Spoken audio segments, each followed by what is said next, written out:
Halo semuanya, di sini kami akan menjelaskan bab 7 tentang strategi-strategi lokasi. Yang pertama itu tentang produktivitas tenaga kerja.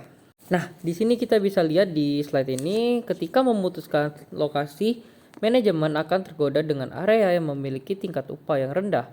Namun, tingkat upah tidak dapat dipertimbangkan oleh mereka sendiri, seperti Otis Elevator menemukan kapan dibukanya pabriknya di Meksiko. Manajemen harus mempertimbangkan pula produktivitasnya. Seperti yang telah dibahas pada bab 1, perbedaan yang terjadi dalam produktivitas di negara yang berbeda, apa yang manajemen benar-benar tertarik adalah kombinasi produksi dan tingkat upah. Sebagai contoh, jika Otis Elevator membayar $70 per hari dengan 60 unit Astillage yang diproduksi per hari di Carolina Selatan, dia akan mengeluarkan lebih sedikit biaya tenaga kerja daripada pabrik di Meksiko yang membayar $25 per hari, tetapi 20 unit yang diproduksi per hari. Nah, di sini ada tentang menghitung produktivitas tenaga kerja. Nah, ini ada rumusnya, itu biaya tenaga kerja per hari per produksi unit per hari. Jadi sama dengannya biaya tenaga kerja per unit. Nah, di sini kan ada kasus yang pertama itu pabrik Carolina Selatan, $70 per upah per hari per 60 unit produksi per hari. Jadi $70 per 60 per unit. Nah, kalau yang kasus kedua ini, Juarez pabrik Meksiko, dia memiliki upah $25 per hari dibagi 20 unit produksi per hari sama dengan $25 per 20 sama dengan jadinya 1/25. Jadi dia tuh 25 dibagi 20. Jadi hasilnya itu 1,25 per unit. Nah, di sini saya akan menjelaskan juga tentang metode pemeringkatan faktor. Terdapat banyak faktor baik kualitatif maupun kuantitatif untuk mempertimbangkan dalam pemilihan lokasi. Beberapa faktor ini sangat penting daripada yang lainnya, sehingga para manajer dapat menggunakan pembobotan untuk membuat proses keputusan lebih objektif. Metode pemeringkatan faktor atau factor rating method terkenal karena bermacam-macam faktor yang banyak, dari edukasi hingga rekreasi hingga tenaga kerja terampil, dapat dimaksudkan secara objektif. Metode pemeringkatan faktor yang kami perkenalkan pada bab 2 mempunyai 6 langkah berikut. Yang pertama, kembangkan daftar faktor yang relevan, dinamakan kunci keberhasilan. Yang kedua, berikan bobot pada masing-masing faktor untuk mencerminkan pentingnya dalam tujuan perusahaan secara relatif. Yang ketiga, kembangkan skala untuk tiap-tiap faktor, misalnya 1 hingga 10 atau 1 hingga 100 poin. Yang keempat, memiliki skor manajemen pada masing-masing lokasi untuk tiap faktor dengan menggunakan skala dalam langkah 3. Yang kelima, gandakan skor oleh bobot untuk tiap-tiap faktor dan total skor untuk tiap-tiap lokasi. Yang keenam, buatlah rekomendasi didasarkan pada skor poin maksimum, mempertimbangkan hasil dari pendekatan kuantitatif lainnya pula. Nah, di sini ada contoh yang pertama, yaitu metode pemeringkatan faktor untuk memperluas theme park. Nah, ini kan ada tabelnya nih. Tabelnya itu ada faktor kunci keberhasilan, bobot, Prancis, Denmark. Nah, ini kan kenapa di contoh ini ada Prancis yang 0,25 dikali 70 dibagi 70 sama dengan 117,5. Nah, jadi yang bobot itu yang 0,25 ditulis ke tempat tabel sebelah Denmark itu. Jadi 0,25 dibagi 70, jadi hasilnya 17,5. Nah, sama juga dengan Denmark itu, bobotnya itu 0,25 dibagi 60, jadi hasilnya 15,0. Nah, kalau yang rasio orang terhadap mobil itu kan yang ke nomor 2 di tabel itu 0,05 dibagi 50 sama dengan 2,5. Nah, yang Denmark juga kan di situ ada 0,05 dibagi 60, jadi hasilnya 3. Nah, sama juga seperti yang nomor ketiga sih, yang pendapatan per kapita. 0,10 dibagi 85, jadi hasilnya 8,5. 0,10 dibagi 80, jadi hasilnya 8. Nah, kalau yang keempat itu ada struktur pajak. Nah, 0,39 itu dibagi 70. Nah, yang Prancis ini kayaknya di tabel ini salah deh. Soalnya bukan 75 harusnya. Harusnya 70. Jadi 0,39 itu dibagi 70 sama dengan 27,3. Sama seperti Denmarknya itu sebelahnya juga. Nah, yang kelima pendidikan dan kesehatan 0,21 dibagi 60 sama dengan 12,6. 0,21 dibagi 70 sama dengan 14,7. Jadi semuanya yang itu yang Prancis dan Denmark itu ditambahin semua 17,5 ditambah 2,5 tambah 8,5 tambah 29,3 tambah 12,6. Jadi hasilnya 70,4. Sama juga yang Denmark itu 15,0 ditambah 3 0 ditambah 8,0 ditambah 27,3 ditambah 14,7 jadi hasilnya 68. Nah, kalau bobot kan ini kan ditambahin semua aja sama kayak Prancis dan Denmark. Nah, jadi wawasannya itu dengan mengubah poin atau bobot untuk faktor-faktor tersebut mengenai yang mana terdapat beberapa keraguan, kita dapat menganalisis sensitivitas keputusan. Sebagai contoh, kita dapat melihat bahwa mengubah skor untuk ketersediaan dan perilaku tenaga kerja dengan 10 poin dapat mengubah keputusan. Nomor-nomor yang digunakan dalam pembobotan faktor dalam part menjadi subjektif dan hasil model tidak persis meskipun ini adalah pendekatan kuantitatif. Nah, jadi jika bobot untuk struktur pajak itu jatuh menjadi 20 dan bobot untuk pendidikan kesehatan itu meningkat menjadi 40. Apakah hasil baru? Jawabannya itu Denmark sekarang terpilih dengan 68,0 dengan skor juga Prancis 67,5. Selanjutnya, analisis biaya volume lokasi adalah teknik untuk membuat perbandingan ekonomi dari alternatif lokasi dengan mengidentifikasi biaya tetap dan variabel, serta menggambarkan grafiknya untuk masing-masing lokasi. Kita dapat menentukan yang manakah yang memberikan biaya terendah. Analisis biaya volume lokasi dapat dilakukan secara matematis atau grafik. Pendekatan grafik memiliki keuntungan untuk menyediakan kisaran volume atas masing-masing lokasi mana yang lebih disukai. 3 langkah untuk melakukan analisis biaya volume lokasi adalah sebagai berikut. 1. Menentukan biaya tetap dan variabel untuk tiap lokasi. Dan yang kedua, memplot biaya untuk tiap-tiap lokasi dengan biaya pada sumbu vertikal dari grafik dan volume tahunan pada sumbu horizontal. Dan yang terakhir, memilih lokasi yang memiliki total biaya terendah untuk volume produksi yang diharapkan. Contoh 2, analisis biaya volume lokasi bagi pabrikan suku cadang. Ismail Mahabi, pemilik European Ignition Manufacture, ingin memperluas kapasitasnya. Dia sedang mempertimbangkan 3 lokasi, Athena, Brussels, dan Lisboa, untuk pabrik yang baru. Perusahaan berharap dapat menemukan lokasi yang paling ekonomis untuk volume 2.000 unit per tahun yang diharapkan. Di bawah ini ada pendekatan Mohabi melaksanakan analisis biaya volume lokasi. Untuk melakukannya, dia menentukan bahwa biaya tetap per tahun pada situs adalah $30.000, $60.000, dan $110.000 masing-masing, dan biaya variabelnya adalah $75 per unit, $45 per unit, dan $25 per unit masing-masing. Harga jual yang diharapkan masing-masing sistem kunci kotak yang diproduksi adalah $120. Solusinya, untuk tiap-tiap 3 lokasi, Mohabi dapat memplot biaya tetap yang berada pada volume 0 unit dan total biaya tetap ditambah biaya variabel pada volume output yang diharapkan. 3 garis telah diplot pada gambar 8.2. Untuk Athena, total biayanya, biaya tetap per tahunnya $30.000 ditambah biaya variabelnya $75 dikali biaya unit per tahun adalah 2.000, jadi jumlahnya $180.000. Dan untuk Brussels, total biaya tetap per tahunnya $60.000 ditambah biaya variabelnya $45 dikali biaya unit per tahun yang diharapkan 2.000 dan jumlahnya $150.000.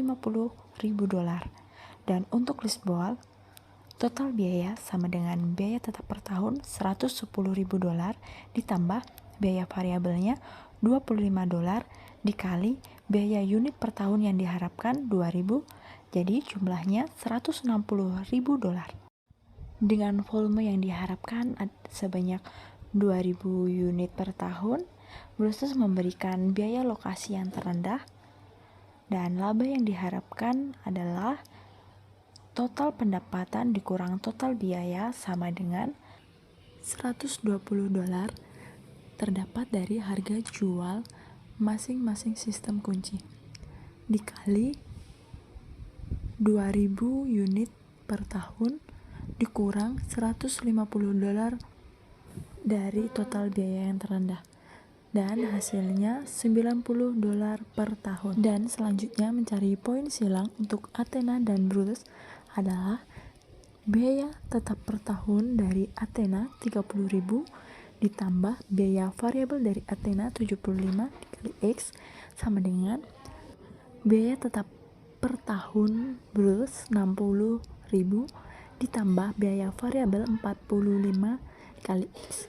Nah, ini dikali silang, jadi 45X pindah ruas menjadi minus, jadi 75X dikurang 45X menjadi 30X, dan yang 30.000 pindah ruas menjadi minus, jadi 60.000 dikurang 30.000 adalah hasilnya 30.000.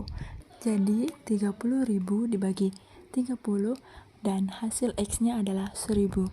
Dan poin silang untuk Bruce dan Lisboa adalah 60.000 ditambah 45X sama dengan 110.000 ditambah 25X, sama seperti tadi, pindah ruas 25X pindah ruas menjadi 45X dikurang 25X, hasilnya 20X, dan 60.000 pindah ruas menjadi 110.000 dikurang 60.000, hasilnya 50.000. Jadi nilai X 50.000 dibagi 20 adalah 2.500. Dan wawasannya, sebagaimana dengan setiap model OM lainnya, biaya volume lokasi dapat menjadi sensitif bagi data yang akan diinput.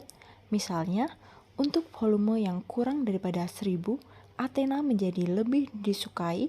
Untuk volume yang lebih besar daripada 2.500, maka Lisboa akan menghasilkan laba terbesar. Dan selanjutnya model transportasi. Tujuan dari model transportasi adalah untuk menentukan pola pengiriman terbaik dari beberapa poin penawaran atau sumber daya kepada beberapa poin permintaan atau tujuan.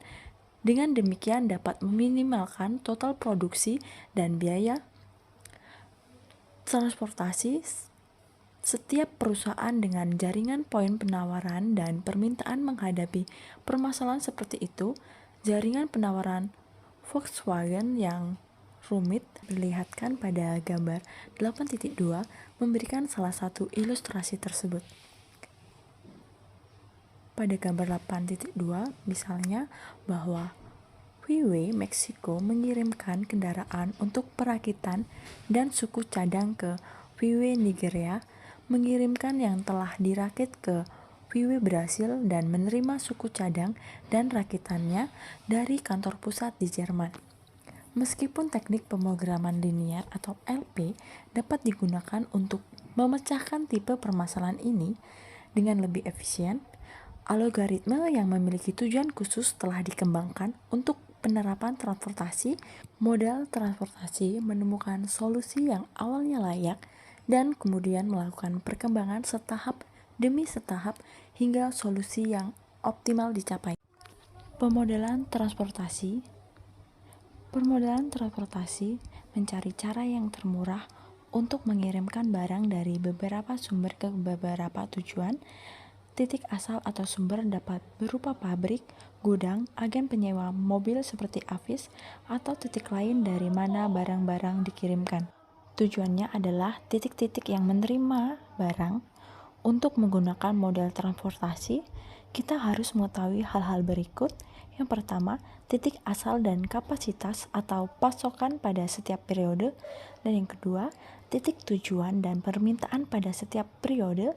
Dan yang ketiga, biaya pengiriman satu unit dari setiap titik asal ke setiap titik tujuan. Model transportasi sebenarnya merupakan satu jenis model program linear yang telah dibahas dalam modul kuantitatif B. Oleh sebab itu, sebagaimana halnya pada pemrograman linear, software atau program untuk memecahkan permasalahan transportasi juga tersedia. Walaupun demikian, untuk dapat menggunakan program tersebut, asumsi yang mendasar model tersebut harus dipahami. Untuk menggambarkan sebuah masalah transportasi dalam modul inti, akan dilihat sebuah perusahaan yang dikenal sebagai Arizona Plumbing yang membuat antara lain beberapa jenis bak mandi. Dan pada materi pemodelan transportasi selanjutnya sudah dibahas pada semester 2 yang lalu di mata kuliah riset operasi. Dan teman-teman sekalian bisa membaca dan mengulangi lagi pada materi pemodelan transportasi, dan di sini kelompok kami telah menyediakan PPT yang bisa teman-teman baca dan supaya bisa teman-teman ingat lagi pada materi di semester 2 yang lalu. Dan tidak hanya materi saja, ada juga beberapa contoh yang bisa teman-teman pelajari dan dapat teman-teman semuanya untuk mengingat dan mengulangi lagi materi yang sebelumnya. Contoh 3, terdapat pusat gravitasi. Queens Disco Department Store, lantai 4 gerai seperti target yang besar, memiliki lokasi gerai di Chicago, Pittsburgh, New York, dan Atlanta. Mereka saat ini sedang dipasok oleh sebuah gudang tua yang kurang memadai di Pittsburgh. Situs rantai gerai yang pertama, perusahaan ingin menemukan berapa lokasi sentral yang mana akan dibangun gudang yang baru. Di bawah ini terdapat pendekatan Queens akan menerapkan metode pusat gravitasi. Ia mengumpulkan data tingkat permintaan pada masing-masing gerai. Terdapat 4 gerai sebagai berikut, yaitu Chicago, sebanyak 2.000 jumlah kontainer yang akan dikirimkan per bulan, Pittsburgh 1.000, New York 1.000, dan terakhir Atlanta 2.000. Kemudian terdapat koordinat lokasi 4 toko swalayan Queens dan pusat gravitasinya. Untuk Chicago, koordinatornya 30, sentra gravitasinya 2000. Untuk Pittsburgh, koordinator 90, sentra gravitasi 1000. Untuk New York, koordinator 130, sentra gravitasi 1000. Untuk Atlanta, koordinator 60, sentra gravitasi 2000. Solusinya menggunakan data dalam tabel 8.3 dan gambar 8.2 untuk tiap kota lainnya. Di sini kita akan mencari koordinator dari sentra gravitasinya dengan rumus koordinator dikali sentra gravitasi, yaitu untuk Chicago koordinator 30 dikali sentra gravitasinya 2000 dan ditambah koordinator Pittsburgh koordinatornya 90 dikalikan sentra gravitasi 1000 ditambah koordinator New York 130 dikali sentra gravitasi 1000 ditambah koordinator Chicago 60 dikali sentra gravitasinya 2000. Lalu mendapatkan hasil 400.000. Lalu pentotalan dalam sentra gravitasi yaitu 2000 tambah 1000 ditambah 1000 dan ditambah 2000 menjadi 6000. Kemudian 400.000 untuk koordinator dikali sentra gravitasi dibagi total dari sentra gravitasi yaitu 6000 dan didapat hasil 6,666 lalu dibulatkan menjadi 6,7. Kemudian sama hal juga untuk koordinator Y dari pusat gravitasinya. Untuk koordinator Y, Chicago 120, untuk pusat gravitasi Chicago 2000, koordinator Pittsburgh 110, pusat gravitasi Pittsburgh 1000, koordinator New York 130, pusat gravitasi New York 1000, dan koordinator Atlanta 40, pusat gravitasi Atlanta 2000. Lalu untuk mencari Y dari pusat gravitasi, seluruh lokasi gerai dikalikan dengan jumlah kontainer yang dikirimkan per bulan, lalu dibagikan dengan jumlah kontainer yang dikirimkan per bulan. Di sini kita mendapatkan koordinator Y yaitu Chicago 120 dikalikan dengan pusat gravitasi Chicago 2000 ditambah koordinator Pittsburgh 110 dikalikan dengan pusat gravitasi Pittsburgh 1000 ditambah dengan koordinator New York 130 dikalikan dengan pusat gravitasi New York 1000 ditambah dengan koordinator Atlanta 40 dikalikan dengan pusat gravitasi Atlanta 2000 yang mendapatkan hasil 560.000. Kemudian dibagikan dengan seluruh jumlah kontainer yang dikirimkan per bulan, yaitu 2000 ditambah 1000 ditambah 1000 ditambah 2000 dan mendapatkan hasil 6000. Jadi koordinator Y mendapatkan 560 dibagi dengan total jumlah kontainer yang dikirimkan per bulan sebesar 6.000 mendapatkan hasil 93,333. Dengan ini kita mendapatkan wawasan dengan melapisi peta AS pada gambar ini kita menemukan lokasi ini berada di dekat Central Ohio. Perusahaan akan benar-benar mempertimbangkan Columbus, Ohio atau kota di dekatnya sebagai lokasi yang sesuai. Akan tetapi penting untuk memiliki jalan bebas hambatan utara, selatan, dan timur barat dengan dekat kota yang dipilih, yang membuat waktu pengiriman akan menjadi lebih cepat. Strategi lokasi jasa. Sementara itu, fokus dalam analisis lokasi sektor industrial adalah pada meminimalisasi biaya. Maka fokus dalam sektor jasa adalah untuk memaksimalkan pendapatan. Hal ini disebabkan oleh perusahaan manufaktur yang menemukan bahwa biaya pada pokoknya cenderung bervariasi di antara lokasi. Sementara untuk perusahaan jasa menemukan bahwa lokasi seringkali memiliki lebih banyak dampak daripada pendapatan daripada biaya. Oleh karenanya, bagi perusahaan jasa, lokasi yang spesifik seringkali mempengaruhi pendapatan daripada biaya. Hal ini berarti fokus biaya lokasi untuk bagi perusahaan jasa menjadi untuk menentukan volume konsumen dan pendapatan. Kemudian 8 faktor yang menentukan volume dan pendapatan bagi perusahaan jasa sebagai 1. Daya beli konsumen pada area yang dituju. 2. Jasa dan gambaran sesuai dengan demografis konsumen. 3. Persaingan di dalam area. 4. Kualitas persaingan. 5. Keunikan dari lokasi perusahaan dan para pesaingnya. 6. Kualitas fisik dari tempat fasilitas dan bisnis di sekitarnya. Yang ketujuh, kebijakan operasional perusahaan. 8. Kualitas dari manajemen. Analisis yang realistis atas faktor-faktor ini dapat memberikan gambaran yang masuk akal terhadap pendapatan yang diharapkan. Maka teknik-teknik yang digunakan dalam sektor jasa meliputi analisis regresi, bagaimana Laquinta memilih situs hotel yang menguntungkan, serta penghitungan lalu lintas, analisis faktor demografis, analisis daya beli, metode pemeringkatan faktor, serta metode pusat gravitasi, dan sistem informasi geografis. Tabel menyediakan ringkasan strategi lokasi untuk keduanya organisasi jasa dan organisasi yang memproduksi barang. Selanjutnya, salah satu pengambilan keputusan yang paling penting bagi suatu jaringan hotel adalah lokasi, yang dimana lokasi situs yang tepat dengan akurat dan cepat daripada pesaingnya yang memiliki keuntungan yang berbeda.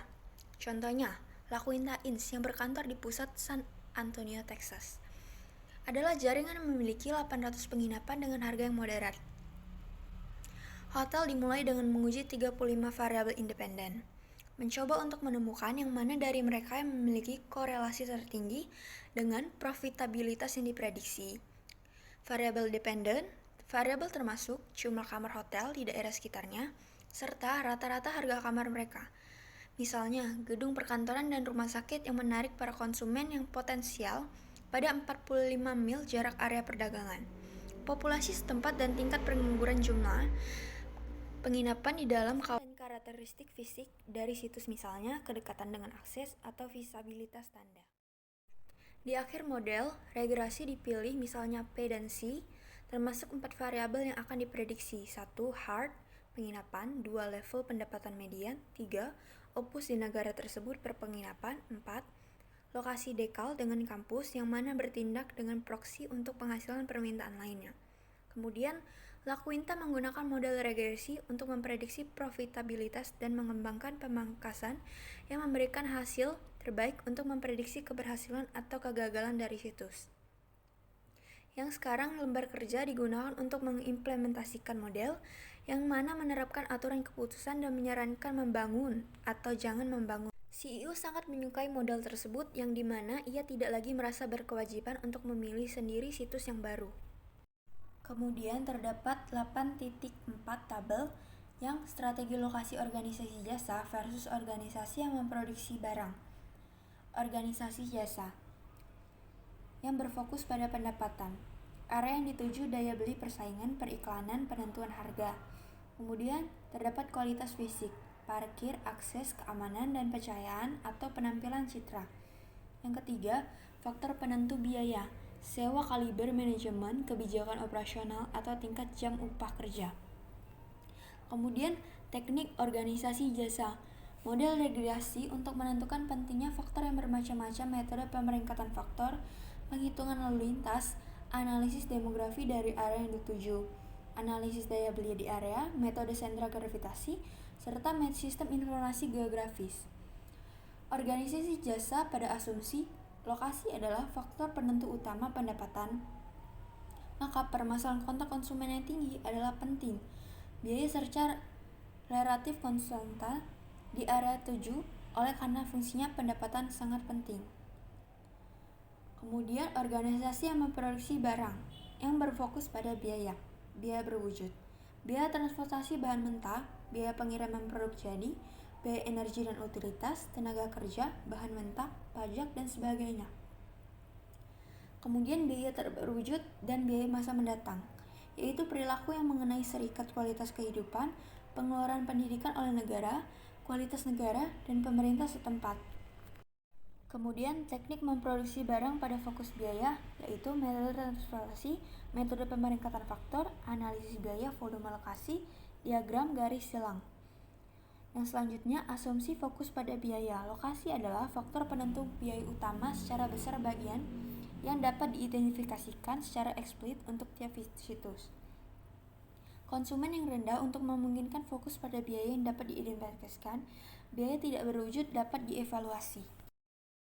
Selanjutnya, sistem informasi geografis. Sistem informasi geografis merupakan perangkat yang penting untuk membantu perusahaan mencapai keberhasilan. Keputusan analisis dengan mengacu pada lokasi, sistem informasi geografis atau Geographic Information System menyimpan dan memperlihatkan informasi yang dapat dihubungkan dengan lokasi geografis.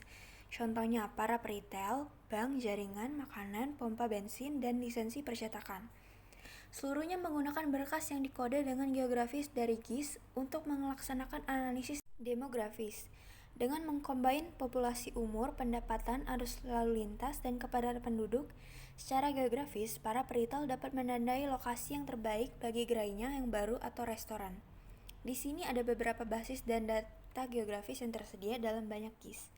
1. Data sensus dengan blok, daerah, kota, daerah wilayah, distrik, area metropolitan, negara bagian, dan kode pos. Yang kedua, peta seluruh jalan, jalan tol, jembatan, dan terowongan. Kemudian, utilitas misalnya listrik, air, dan saluran gas, semua sungai, gunung, danau, hutan, seluruh bandar udara utama, kampus, serta rumah sakit. Contohnya, pesawat terbang yang menggunakan GIS untuk mengidentifikasikan bandar udara di mana layanan darat berada adalah sangat efektif. Informasi ini kemudian digunakan untuk membantu menjadwalkan serta memutuskan di mana membeli bahan bakar, sarapan, dan jasa lainnya. Untuk para pengembang gedung perkantoran komersil menggunakan GIS di dalam pemilihan kota, yang bertujuan untuk konstruksi pada masa mendatang yang membangun ruang perkantoran yang baru, serta memerlukan beberapa tahun sehingga para pengembang menilai pendekatan basis data yang menggunakan GIS dapat menawarkan GIS digunakan untuk menganalisis faktor serta mempengaruhi keputusan lokasi dengan melaksanakan 5 elemen untuk tab kota. 1. Area residensial. 2. Toko retail. 3. Pusat budaya dan hiburan. 4. Insiden kesejahteraan. 5. Opsi transportasi. Contohnya, salah satu studi di Tampa, Florida ditunjukkan bahwa distrik sentral bisnis di kota tersebut kekurangan karakteristik. Untuk mempertahankan permintaan yang tinggi atas pangsa pasar kantor, mereka menyarankan bahwa para pembangunan harus melihat di tempat lainnya. Kemudian di sini terdapat bagaimana perangkat lunak lokasi GIS mengubah real estate komersial menjadi ilmu pengetahuan. 1. Contohnya Carvel Ice Cream, jaringan toko es krim yang telah berusia 76 tahun yang menggunakan GIS untuk menciptakan profil demografis atas apa yang biasanya keberhasilan di lingkungan sekitarnya bagi usaha seperti Carvel yang sebagian besar dalam istilah pendapatan dan usia. Selanjutnya, ada Saber Roofing. Daripada mengirimkan para pekerjanya keluar untuk mengestimate biaya untuk pekerjaan pemasangan atap kembali, Redwood City, California Ini mengukur atap menggaris ambang serta mengirim surel kepada klien suatu estimasi untuk menghemat ratusan mil menerima penghasilan di telepon. Klien yang potensial mengatakan bahwa atapnya terlalu mahal dari perusahaan untuk mengatasi sketsa karyawan sabar. Kemudian dengan cepat melihat rumah dengan Google Earth. Yang ketiga, RB. Sebagaimana jaringan makanan cepat saji ini mempelajari produk yang spesifikasi yang dapat mempengaruhi perilaku menggunakan RPO. RB menggunakan bahwa makan malam melalui 20% lebih jauh atas roti isi daging sapi panggangnya, yang mana mereka mempertimbangkan suatu destinasi untuk produk daripada roti isi ayamnya. Yang keempat adalah Home Depot. Menginginkan sebuah gerai di New York City, meskipun demografis Home Depot biasanya untuk para konsumen yang memiliki rumah. Perusahaan membuka gerainya di Queens ketika perangkat lunak GIS memprediksi akan berjalannya dengan baik meskipun sebagian besar orang di sana tinggal di apartemen dan rumah yang sangat kecil. Yang menjadi salah satu jaringan gerai yang menghasilkan volume tertinggi, Home Depot berpendapat bahwa dia jenuh dengan Atlanta 2 dekade yang lalu, tetapi analisis GIS yang menyarankan untuk ekspansi. Saat ini terdapat lebih banyak daripada 40 Home Depot di daerah tersebut. Yang kelima, gerai John Ann. Peritel pabrik Kraft yang memiliki 70 gerai besar ini berjalan dengan baik dalam beberapa tahun silam.